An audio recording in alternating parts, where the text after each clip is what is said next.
What's up guys? Ayan, for today's video guys, nakita nyo na anong ibig sabihin yan guys. Magkukuking 101 na naman tayo. Yes guys, napaka-simple at napaka-sustansya.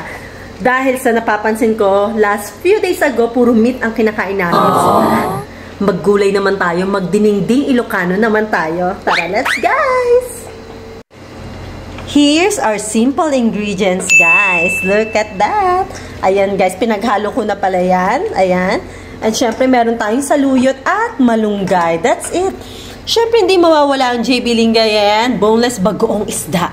O, diba? Bongga yan, guys. So, tara. Syempre, ayan na pala. Ongoing ng ating fish. Ayan. Kailangan mag-fry tayo ng fish. Sariwang-sariwa yan, guys. Tara, next.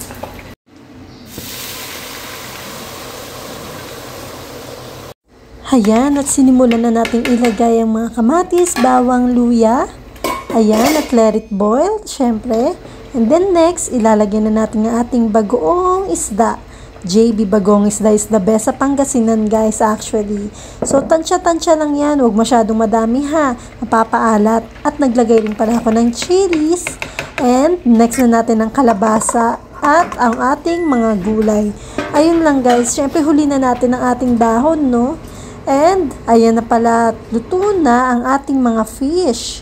So, let it boil. Kasama na ang ating saluyot at malunggay. O, diba? Napaka-healthy lang talaga. Nakakamiss naman kasi, guys, kung hindi ganyan ang ulam mo. Salamat na lang, char. Anyway, hindi ko talaga bet ang palaging meat. Sa totoo lang.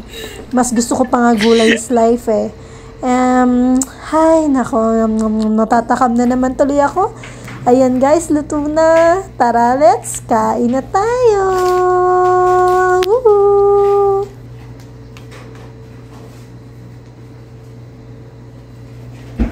Kain guys.